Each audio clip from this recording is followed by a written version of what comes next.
Crypto उत्पाद और NFTs अनियमित हैं और अत्यधिक जोखिम भरे हो सकते हैं। ये संभव है कि इस तरह के लेन देन से हुए किसी भी नुकसान के लिए नियामक सहारा प्राप्त ना हो।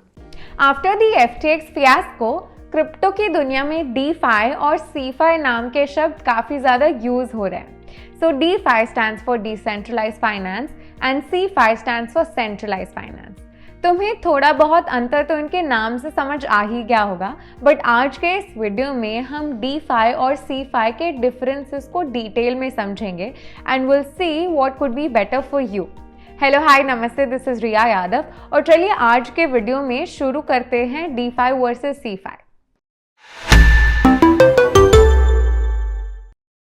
So in a nutshell, CeFi is the finance world that we were used to before DeFi came in. यहाँ जो भी क्रिप्टो एक्सचेंजेस हैं उनको सेंट्रल एक्सचेंजेस कहा जाता है, जैसे कि अपना CoinDCX है। इनको सेंट्रलाइज एक्सचेंजेस इसलिए कहा जाता है because to use these apps आपको KYC कंप्लीट करना पड़ता है before you start investing using these apps. In case आपको DeFi के बारे में डिटेल में समझना है तो ये वाला वीडियो पक्का चेकआउट करना। अब जहां KYC is mandatory process for CeFi to be accessible to you, DeFi does not have any such checks in place. तो फिर DeFi एक्चुअली क्या है? सो डिसेंट्रलाइज फाइनेंस एक ऐसा फाइनेंशियल स्पेस है जहां investors from all around the world can explore different financial solutions और अपने हिसाब से आप अपना फाइनेंशियल नीड और गोल सेट कर सकते हैं और बेस्ट फिट ढूंढ सकते हैं। DeFi एप्लीकेशंस को open source peer to peer network से बिल्ड किया जाता है। ये नेटवर्क्स प्रोवाइड करते हैं अच्छा TPS यानी ट्रांजैक्शंस पर सेकेंड, अच्छा decentralisation for easy traceability of funds and good security.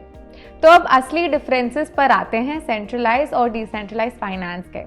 पहला है कि फंड्स की कस्टडी कैसे है। For DeFi, the users have full authority over the funds, while in CeFi, custody is not with the user's funds.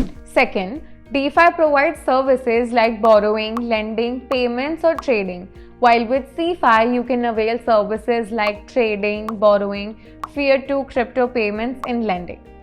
Coming to the security provided by these two. In DeFi, the service providers are not responsible for the funds, while CeFi में since the accountability of the funds remain with the exchange take utmost care of the funds of customers and ensure that security is uptight to a lot of levels. Now the next factor of differentiation between the two is risk. DeFi के case में risk factor रहता है क्योंकि security completely relies on the technology one is using. अभी CeFi में देखते हैं तो the risk factor here lies with the centralised exchanges as they are responsible for their own security. As long as the exchanges maintain high security measures, risk factor of these exchanges are considerably low. Now, customer service भी किसी एक product के लिए बहुत important होता है, but decentralise finance के case में कोई भी कस्टमर सर्विस नहीं होता डैप्स में, क्योंकि ये पूरा सिस्टम पीयर टू पीयर तरीके से फंक्शन करता है। कोई भी इशू आने पर यूजर्स को खुद से ही वो सोल्यूशन ढूंढना पड़ता है और सॉल्व करना पड़ता है। सेंट्रलाइज फाइनेंस इन सब केसेस में बेटर है क्योंकि एक ऑर्गेनाइजेशन या सेंट्रल बॉडी एक्सचेंजेस को रन करती है। They have a proper team to take care of the customers issues in funds. कोई भी टेक्निकल इशू आने पर आप कस्टमर सर्विस को रीच आउट कर सकते हैं और उनकी हेल्प ले सकते हैं। नाउ दैट हमने डिफरेंसेस कवर कर लिए हैं, हमें ये भी कंसिडर करना चाहिए कि DeFi एंड CeFi में सिनर्जीज भी बहुत हैं। DeFi बहुत हेविली रिलाई करता है on the financial system as we know, and in easy language, the value of crypto assets on DeFi are still recognized and determined in fiat currency. CeFi lending platforms act as a bridge between traditional monetary systems and the crypto asset market. सबसे ज़्यादा important बात ये है कि DeFi and CeFi have the same goal. Both of them are trying to work towards providing high quality financial goods and services to investors like you and me, along with empowering the economy. As a result of which, both of these separate but intertwined financial systems अपने आप में coexist भी करते हैं and they both also benefit one another. There are a few synergy prospects that both CeFi and DeFi offer each other. The fun fact is that DeFi protocols basic CeFi services को mimic करते हैं. They also optimize them for the unique qualities that blockchains have to offer. One of the well-known examples is the usage of AMM. AMM stands for Automated Market Maker. ये एक smart contract होते हैं जो DeFi में use होते हैं and this application has taken up the role of CeFi's popular order book architecture. जैसा DeFi usages में there have been steep rise in interest after the FTX fiasco, this incident has taught us one thing. जो Ethereum के founder ने भी comment किया है in an interview with Bloomberg, so Vitalik सोचते हैं कि these crypto incidences are providing one point, they are actually proving one point, जो कि ये है कि प्रॉब्लम्स हम देख रहे हैं क्रिप्टो मार्केट में that lies primarily in the people and not in the technology, which is a good point, right? Let us know in the comment section below आप क्या सोचते हो विटालिक के इस कमेंट के बारे में. एंड ऑन दैट नोट, अगर इथेरियम के फाउंडर विटालिक की स्टोरी में दिलचस्पी है आपको, सो ये वाला वीडियो ज़रूर देखना. Anyway, moving on, so DeFi अभी भी नेसेंट स्टेज में है, while CeFi has been able to advance itself due to its adoption rate. But दोनों सेक्टर्स में अभी भी अंडरलाइंग इश्यूज हैं that they both need to work upon. जैसे CeFi में improving the functionality even further should be the focus point, while DeFi में the networks need to be ramped up as per the surge in usages that we are seeing nowadays.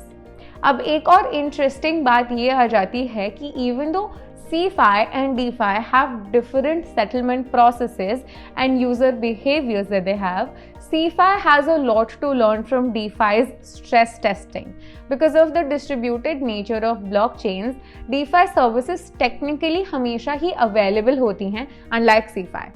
कभी कभार market के nature की वजह से DeFi systems actually become expensive for most users during these extreme market conditions. And FTX के fiasco के बाद, this resilience of the DeFi protocols have received greater attention. Now let's check out the top DeFi tokens to watch out for in 2023. Our list consists of Uniswap, Chainlink, Tezos, Aave and MakerDAO. By the way, आप इन सारे tokens को CoinDCX app पर भी checkout कर सकते हैं.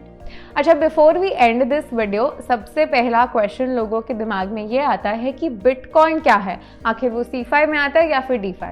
So the answer of that question is, well, not that simple, but Bitcoin is DeFi.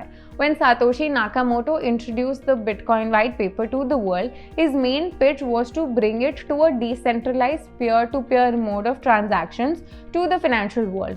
Other than that, while comparing centralized to decentralized finances, CeFi needs KYC verification, thus founders have to be public, while in DeFi they can remain anonymous. अगर आपको bitcoin और Satoshi के बारे में और ज़्यादा समझना है, so this video is for you. तो वेल, ये थे differences between DeFi and CeFi, but as we always say, crypto markets are extremely volatile and invest only that much that you can afford to lose. और before investing DYOR करना बहुत ही ज़्यादा important है. बस जाने से पहले, ये वीडियो कोई भी फाइनेंशियल एडवाइस नहीं है और किसी भी क्रिप्टो एसेट में इन्वेस्ट करने से पहले खुद की रिसर्च बहुत ही ज़्यादा ज़रूरी है. ये वीडियो बस एक एजुकेशनल वीडियो था. तो मिलते हैं अगले वीडियो में. Until then, happy investing. Bye. Crypto उत्पाद और NFTs अनियमित हैं और अत्यधिक जोखिम भरे हो सकते हैं. ये संभव है कि इस तरह के लेन देन से हुए किसी भी नुकसान के लिए नियामक सहारा प्राप्त ना हो.